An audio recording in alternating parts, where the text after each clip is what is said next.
Buenos días, Carlos. Muy buenos días, ¿qué tal? Estábamos viéndote ahí en pantalla, juguetear, ¿no?, con este modelo. ¿Le estabas hablando o le escribías? Le estaba escribiendo, al final este modelo GPT-3, la inteligencia artificial está, bueno, por detrás funcionando, pero no deja de ser la forma de interactuar con él, un formulario de texto, como una página web donde tú escribes y el modelo en base a lo que tú escribas te va a responder, te va a generar lo que sería la secuencia más probable para ese input dado. Entonces, si por ejemplo yo ahí estaba probando, pues hablar con él y preguntarle, oye, ¿cómo programarías esto que yo te explico con lenguaje natural, cómo lo convertirías a código? Le das a generar y él te genera ese código. Bueno, esto es un chollo, ¿no? Porque si nos ponemos ahí ya nos hace el trabajo directamente, pero esto puede también desarrollar una conversación como la que podríamos tener de estas que se llaman de ascensor, ¿no? De, oye, que pues qué buen tiempo hace, pues sí, hoy ha llovido, no sé, una conversación así muy natural, muy tonta. Sí, de hecho, a ver, evidentemente una conversación de ascensor es lo suficientemente poco sustancial como para poder replicarse, ¿no? Respuestas cortas y tal, pero yo lo que he comprobado con este sistema, que he tenido acceso a probarlo, ha sido bueno, incluso puedes profundizar más. Yo he tenido ocasión, pues, de fingir un diálogo con personalidades históricas, pues por ejemplo añadir a una conversación a lo que sería Einstein y que el sistema pueda actuar como si estuviera hablando Einstein y yo poder pues preguntarle cosas, pues, ¿qué es el fondo de microondas? ¿Cuál es el origen del universo? Y que te pueda dar una respuesta bastante plausible, basada en hechos, basados en su aprendizaje e impersonando al propio Einstein. Lo cual, por ejemplo, yo lo veo una herramienta súper valiosa a nivel educativo, ¿no? El que un chaval pueda estudiar física, pero directamente interactuando con lo que sería un actor de Einstein. Evidentemente no estás hablando con Einstein. Bueno, yo te preguntaba que si podía hacer las veces de mi vecina, pero si puedo hacer las veces de Einstein, ya sí que, vamos, me quedo alucinada. Carlota, que la tengo aquí al lado, tiene también más preguntas, más dudas que nos surgen, así que le doy la palabra. Buenos días, Carlos. Aprovechando que eres divulgador, queremos preguntarte pues, ¿cómo definirías la tecnología de procesamiento natural del lenguaje para que todo el mundo lo entienda? Y pues cuéntanos qué sentido tiene esta tecnología y qué aplicaciones se pueden desarrollar con ella. Vale, el procesamiento del lenguaje natural es un campo de estudio dentro de lo que, bueno, es un campo de estudio que abarca muchos campos teóricos, pero entre ellos uno de los que más se apoya últimamente es el aprendizaje automático. El aprendizaje automático es un campo que está dentro de la inteligencia artificial, que yo creo que todos conocemos que es la inteligencia artificial, que lo que busca es que las máquinas puedan aprender a resolver tareas, ¿vale? Que puedan aprender solas a resolver tareas que si no fuera así, pues tendría que un informático humano tener que programar la solución.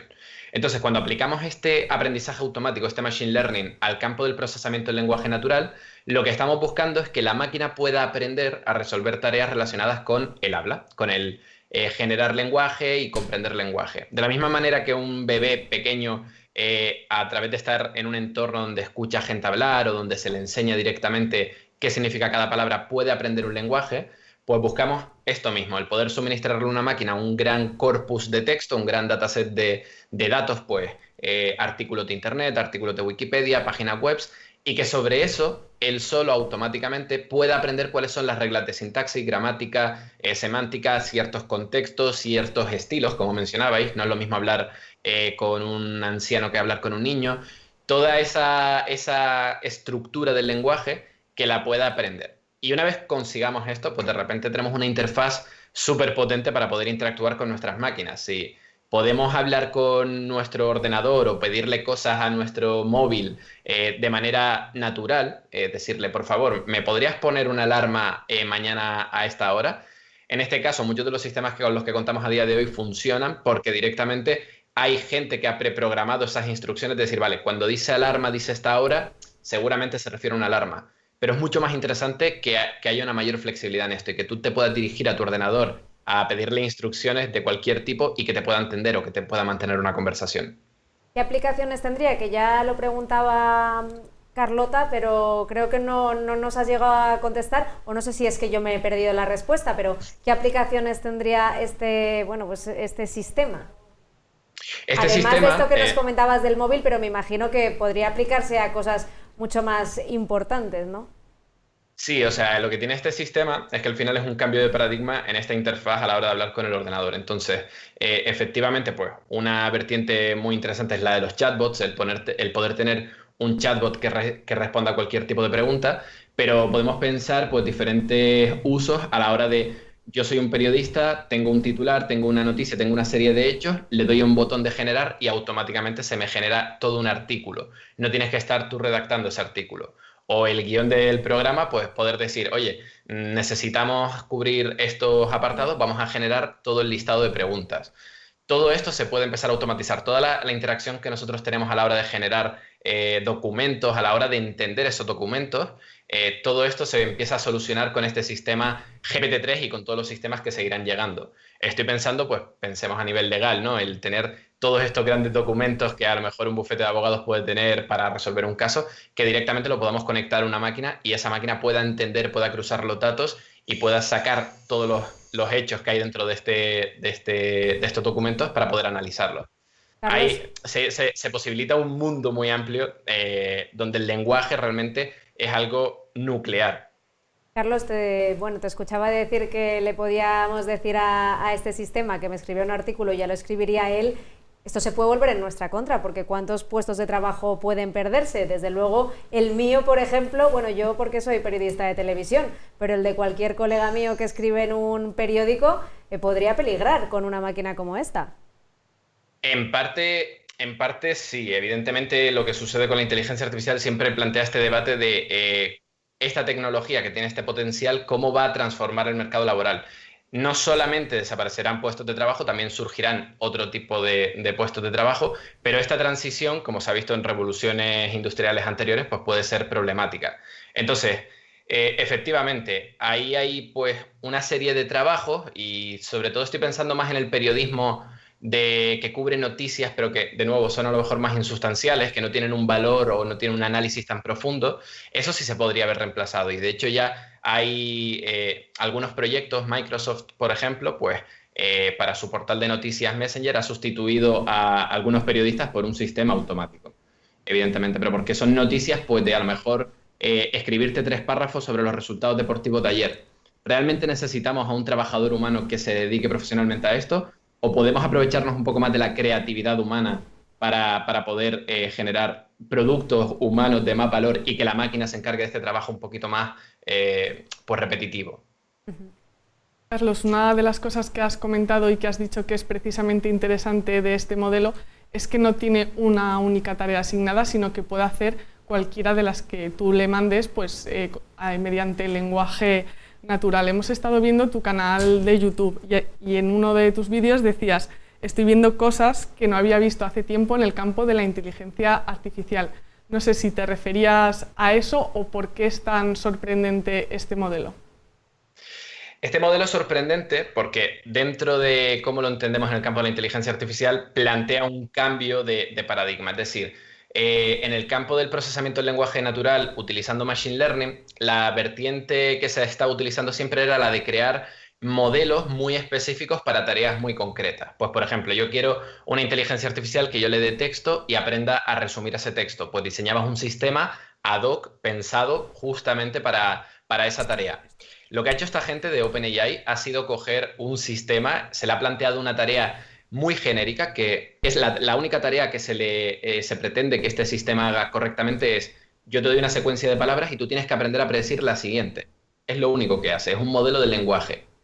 Pero aún así lo que se ha visto es que cogiendo esta tarea tan básica y escalando el modelo a un tamaño bestial, lo que habéis mostrado en aquella gráfica, ver cómo del año pasado a este año ese modelo ha crecido en más de 100 veces su tamaño, pues lo que ha surgido de este modelo es que ha aprendido otras tareas accesorias que no estaban pensadas en un comienzo. Por ejemplo, el modelo, yo muchas veces cuando lo he utilizado en mi canal de YouTube, ha sido directamente en español, pero el modelo está entrenado principalmente en inglés.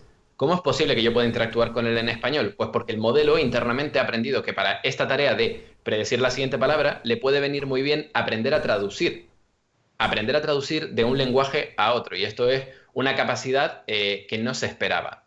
El modelo ha aprendido, por ejemplo, también otro ejemplo que comentabais, a traducir de un lenguaje natural de yo querer que haga algo a Python, a un lenguaje de programación. Esto también es algo que no se esperaba. Y según vamos conociendo más de lo que ha aprendido este modelo, vamos descubriendo más secretos, más trucos que ha aprendido. Pues, por ejemplo, puede seguir secuencias de partidas de ajedrez si están escritas como una secuencia de texto. Puede generar música, porque si tú codificas la música como si fuera un lenguaje, te puede seguir completando una canción. Es decir, hay muchas funcionalidades que el sistema ha aprendido de manera accesoria para resolver esa tarea tan simple que le hemos planteado. Y esto nos abre una posibilidad en el futuro de decir, oye, ¿y si seguimos haciendo esto con los otros sistemas de inteligencia artificial que contamos? ¿Qué novedades, qué reglas nuevas aprenderá, qué tareas resolverá que nosotros no le hayamos planteado? Algo que se asemeja bastante a cómo funciona el ser humano a la hora de aprender. Ya que estamos en Negocios Televisión, te quiero preguntar, Carlos, por el negocio. ¿Qué empresas están ya metidas en esto del procesamiento del lenguaje natural y cuánto dinero mueve? Pues en este caso, esto evidentemente es una tecnología muy, muy nueva y realmente la que ha dado el primer paso a capitalizar un poco los beneficios de este modelo ha sido esta empresa OpenAI, que ha llegado a entrenar a este sistema, que es muy impresionante, pero que realmente cualquier otra empresa lo podría hacer pensando en empresas grandes que están metidas dentro de la inteligencia artificial. Google, Microsoft, Apple, Amazon, todas estas empresas podrían tener un modelo como este, pero OpenAI ha sido la primera en decir, vale, vamos a coger este sistema y lo vamos a plantear como un servicio de pago para que la gente que quiera usarlo o la gente que quiera construir una herramienta aprovechándose de esto, pues tenga que pasar por una capa de pago y tenga que pues dejarse el dinero. Ahí estamos empezando a ver un primer modelo de negocio muy interesante y es la inteligencia artificial como servicio, ¿no? El poder acceder a sistemas que una empresa pequeña, una startup no podría entrenar, porque esto ha costado millones y millones de dólares poder entrenarlo y poder desarrollarlo, pues que de repente cualquier persona pueda acceder a ello mediante un pequeño pago. Uh-huh. Vamos a ver si podemos ver, Carlos, un ejemplo. No sé, compañeros, si lo podemos ver y escucharlo para ver cómo funciona, porque sí que te hemos visto interactuar con este modelo, te hemos visto cómo escribías, ¿no? Y cómo te respondía, aunque yo de programación estoy pez total, así que no sé si lo que te respondía tenía algún sentido o no. Vamos a ver si podemos ir con ese vídeo, no sé si se puede o no, pregunto, vamos a ver. Al final el modelo no sabe qué tarea te tiene que resolver, es simplemente generar texto. Entonces, aquí es donde entra un poco este juego de condicionar tú los resultados.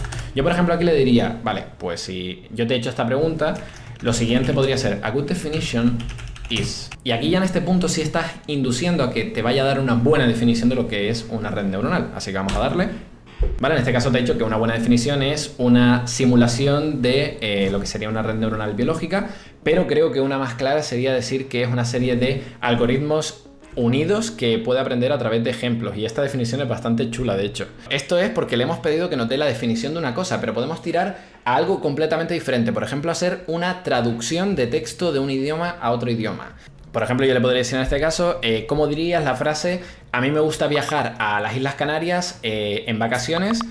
Que me lo diga, por ejemplo, en español. Le pongo los 2 puntos y a ver qué me cuenta. Y me dice, quiero viajar a las Islas Canarias de vacaciones en Python. Le damos y empieza class cat object, ¿vale? Genera el inicializador, le pasamos la comida como argumento de entrada, self.food, le asignas la comida, def it, y en def it lo que hace es imprimir ahora que lo vemos y lo escuchamos, ya sí que nos queda claro y vamos, me sigo quedando alucinada. Yo es que esto me alucina y me da un poco de miedo, ya te lo he dicho, Carlos, porque yo no sé hasta qué punto esto no nos van a acabar sustituyendo las máquinas, pero también desde luego nos muestra, puesto que hay que meter tantísimos parámetros y que aún así sigue habiendo pues fallos o respuestas que no son las correctas, que el ser humano es la máquina más perfecta que existe. Para las tareas que nosotros nos hemos autoimpuesto, sí. Es cierto que bueno, existe ese riesgo, ¿no?, de ser sustituido. Yo siempre me planteo hasta qué punto, pues lo que comentaba antes, ¿no?, esas tareas que sustituye son tareas que nosotros nos sentiríamos realizados queriendo hacer, o si queremos que una máquina se ocupe de eso y nosotros poder ocuparnos de tareas quizás más creativas o más humanas, ¿no? Uh-huh. Pero bueno, en ese sentido, si es una revolución de lo escrito, pensemos cuánto tiempo pasamos escribiendo documentos de manera que casi podríamos predecir exactamente la siguiente frase que vamos a decir, pues dejar ese trabajo a una máquina sería, yo creo, desde mi punto de vista, algo ideal. Pues Carlos Santana, muchísimas gracias, divulgador de inteligencia artificial en .csv en YouTube. Muchísimas gracias por habernos acompañado. A mí también me apetece eso de viajar a las Islas Canarias en vacaciones, al igual que a la máquina. Gracias por habernos acompañado esta mañana y por habernos arrojado un poco de luz en este campo, ¿no?, del procesamiento del lenguaje natural, que a mí me parece fascinante, desde luego. Muchas gracias. Gracias, Carlos.